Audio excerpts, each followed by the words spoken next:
درس تضاريس الوطن مين؟ العرب. هنراجع بسرعه مع بعض 5 دقايق نراجع على الدرس. تضاريس الوطن العرب بيقول لي في عوامل شكلت سطح الوطن العربي، في عوامل باطنيه وعوامل خارجيه. العوامل الباطنيه 3 حاجات: حركات انتوائيه، حركات انكساريه، ثورات بركانيه. وفي عوامل ثانيه اسمها عوامل خارجيه تحدث على سطح الارض اسمها التعريه.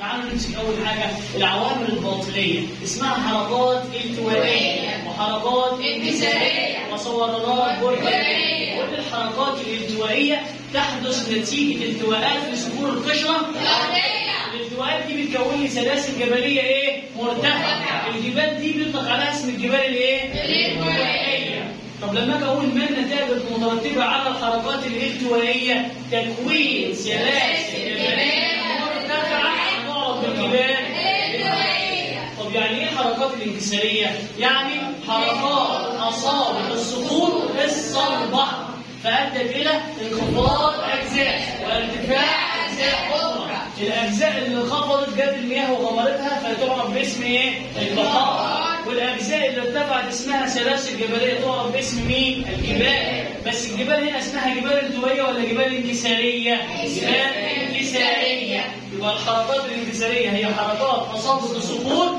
الصلبه فادت الى انخفاض اجزاء مكونه البحار وارتفاع اجزاء اخرى مكونه سلاسل جبليه مرتفعه تعرف باسم الجبال الانكساريه. طب الثورات البركانيه، البراكين بينتج عنها ايه؟ اما هضاب، اما جبال، اما جزر بركانيه. يبقى ما النتائج المرتبه على الثورات البركانيه؟ ينتج عنها هضاب او جبال او جزر بركانيه. طب العوامل الخارجيه، العوامل الخارجيه اسمها التعريه، اما تعريه مائيه او تعريه هوائيه. طب يعني ايه كلمه التعريه بس يا مستر؟ التعريه هي عمليات النحت والنقل والارسال، حاجه بتنحت وتنقل وتروح ايه؟ ترسل.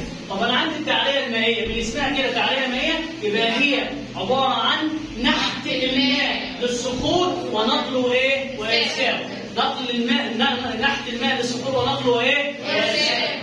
طب والتعريه الهوائيه هي نحت الهواء للصخور ونقلها وارسالها.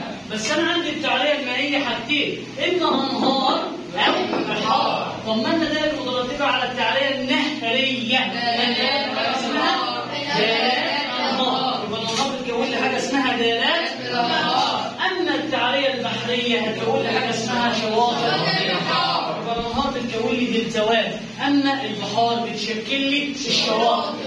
طب في حاجه اسمها التعريه الايه؟ الهوائيه، هي عمليات نحت الهواء او نحت الرياح للصخور ونقلها وارسالها. انتم معايا عنها حاجه اسمها الكثبان الرمليه. طب لو كده قلت لك ما النتائج المترتبه على التعريه الهوائيه؟ تكوين الكثبان الرمليه. تكوين الكثبان الايه؟ الرمليه. لو اتكلمت عن الجبال في الوطن العربي، الجبال نوعين: جبال انكساريه وجبال التوائيه. طب الجبال الالتوائيه تعريفها ايه؟ هي جبال نشأت نتيجه الحركات الالتوائيه. زي ايه يا مستر؟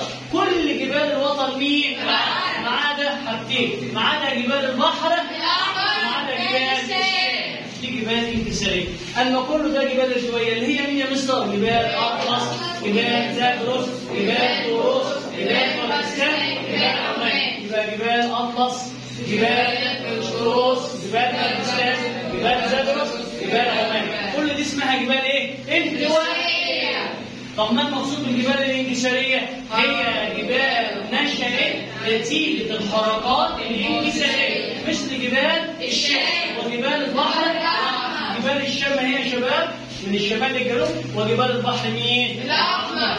طب يا مستر لو شرحنا كده نوع من انواع الجبال الالتوائيه اللي هي جبال مين؟ اطلس. لو اتكلمنا عن جبال اطلس نلاقيها بتمتد في 3 دول: تونس والجزائر والمغرب. تونس والجزائر والمغرب. الجبال دي بتمتد من الغرب الى الشرق، من الغرب الى الشرق. هي عباره عن سلاسل جبليه، سلاسل في الشمال وسلاسل في الجنوب. السلاسل اللي في الشمال اسمها اطلس الثلج، والسلاسل اللي في الجنوب اسمها اطلس الصحراء. بينهم هضبه اسمها هضبه الشذور، تحصل بينهم هضبه اسمها هضبه الشذور. ولو قلت لك بما تفسر تسميه هضبة الشقوق بهذا الاسم بسبب كثرة البحيرات فوقها وكثرة شواطئها، سواء كثرة البحيرات فوقها وكثرة مين؟ شواطئها. طب دي اسمها جبال انطوائية، واداني مثال عليها اسمها جبال مين؟ أطلس.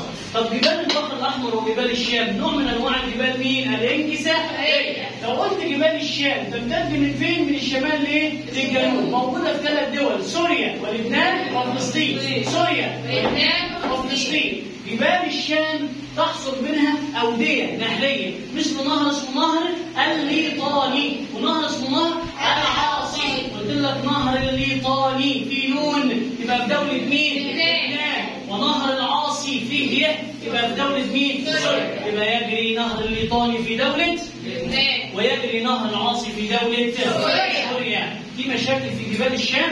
لا. جبال البحر الأحمر في جزء منها في الجناح العربي الأفريقي وجزء منها في الجناح العربي الآسيوي. الجزء اللي في الجناح العربي الأفريقي ده موجود في دولتين، مصر ومين؟ والسودان. مصر ومين؟ والسودان. طب الجبال هنا تعرف باسم ايه؟ جبال البحر الأحمر. طب واللي موجودة في الجناح العربي الآسيوي موجودة في دولتين، السعودية واليمن. السعودية واليمن. بس هنا تعرف بأسماء مختلفة. في الشمال هنا اسمها جبال الحجاز في السعودية. تحت منها جبال اسمها جبال عسير في السعودية. أما في اليمن يطلق عليها اسم مرتفعات اليمن. مرتفعات اليمن. طب لو جيت سألتك وقلت لك من الجبال الانكسارية في الوطن العربي جبال الحجاز، صح ولا غلط؟ صح. من الجبال الانكسارية في الوطن العربي جبال عسير، صح ولا غلط؟ مرتفعات اليمن، صح ولا غلط؟ جبال البحر الأحمر، صح ولا غلط؟ صح. جبال الشام، صح ولا غلط؟ صح. يبقى كل اسمها جبال ايه؟ انكسارية.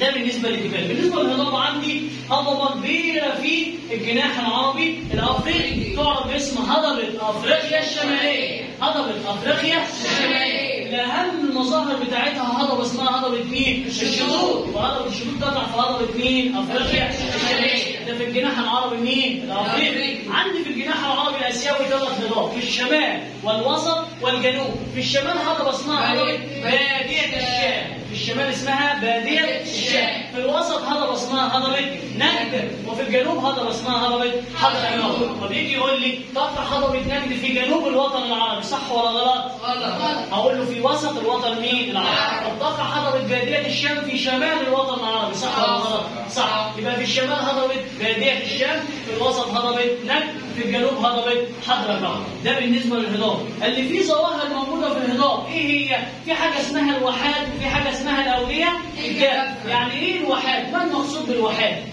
الواحات أرض منخفضة في الصحراء صالحة لإيه؟ للحياة وصالحة لمين؟ للزراعة. صالحة للحياة وصالحة للزراعة. اعتمادا على المياه الإيه؟ المياه الجوفية عندي حاجتين، حاجة اسمها آبار وحاجة اسمها عيون. الآبار البير اللي احنا بنحفره، والعيون هي تدفق طبيعي للمياه بشكل ايه؟ طبيعي. كلها اسمها مياه ايه؟ جوفية. طب من أمثلة الواحات في مصر واحد سيوة. وفي ليبيا في دولة ليبيا واحد اسمها واحد الأفرع. يبقى عندي من أمثلة الواحات في الوطن العربي، هو بيديني أمثلة بس عندي واحات كتير. من أمثلة الواحات في مصر اسمها واحد سيوة، وفي ليبيا اسمها واحد الأفرع.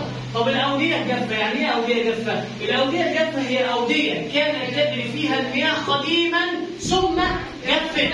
كانت بتنزل فيها المية أيام الوقت اللي بينزل فيه السيول، بتجمع فيها مية السيول، خلاص؟ بس بعد كده مع الزمن بتعمل إيه؟ بتجف. اسمها الأودية الإيه؟ الجافة. طب في مصر في أودية جافة زي وادي إيه؟ العدم. يبقى مثل وادي مين؟ العدم. طب هي الأودية الجافة دي ليها أهمية ولا ليها أهمية؟ بنعمل منها حاجتين، ايه هما؟ سهولة الحصول منها على المياه الايه؟ الجوفية. مش في جزء من المياه بيتسرب الى باطن الارض، فسهل ان انا استخرج منه المياه مين؟ الجوفية. وكمان يا شباب دي تعتبر بنستخدمها كطرق، بنستخدمها كايه؟ كطرق. يبقى ايه اهمية الاودية الجافة؟ حاجتين، نمرة 1 سهولة الحصول على المياه الجوفية، نمرة 2 تستخدم كطرق لمين؟ للمواصلات. طيب عندي كمان بالنسبة قلنا الواحات وقلنا السهول هي عبارة عن ايه؟ عن أرض سهلية منبسطة. أرض سهلية ايه؟ منبسطة. مستوي أو شبه ايه؟ مستوي. في 3 أنواع للسهول، في سهول مين؟ فيضية، في سهول مين؟ صحراوية، في سهول ايه؟ ساحلية. طب ايه تعريف السهول الفيضية؟ السهول الفيضية الأرض الخصبة الصالحة لمين؟ للزراعة. اللي كونتها مين؟ رواسب الأنهار. كونتها رواسب مين؟ الأنهار. طب زي مين عندي في الوطن العربي؟ زي سهول فيضيه اسمها سهول نهر ايه؟ النيل، موجوده في مصر ومين؟ والسودان. وعندي سهول في العراق اسمها سهول نهري وايه؟ دجله والفرات، دجله وايه؟ والفرات. دي ارض خصبه صالحه لمين؟ للزراعه، اسمها سهول ايه؟ فيضيه. طب والسهول الساحليه؟ السهول الساحليه هي الارض الممتده على سواحل. سواحل مين؟ اما سواحل البحار او سواحل مين؟ المحيطات. طب الوطن العربي فيه سهول ساحليه؟ ايوه، مطلة على البحر مين؟ المتوسط، مطلة على البحر مين؟ الاحمر، مطلة على الخليج مين؟ العرب. طب ايه اهميه السهول الساحليه؟ السهول الساحليه المطلة على البحر المتوسط تتميز بانها ارض صالحه لايه؟ للزراعه، ارض خصبه صالحه لمين؟ للزراعه، يبقى تستخدم في الزراعه. اما السهول الساحليه المطلة على البحر الاحمر وعلى الخليج العربي ليها اهميتين، هي غنيه بالمعادن وغنيه بمصادر مين؟ الطاقه، تستخرج منها المعادن ومصادر الطاقه. دي بالنسبه للسهول مين؟ الساحليه. والسهول الصحراويه اللي هي موجوده في الاراضي الصحراويه اللي بتكون لي اما ارسابات صخريه او ارسابات رمليه اللي هي بتعمل لي الكثبات مين؟ الرمليه. خلاص؟ ده بالنسبه لدرس رئيس الوطن العربي. في اي مشاكل فيه؟ في اي مشاكل فيه؟ برافو عليك.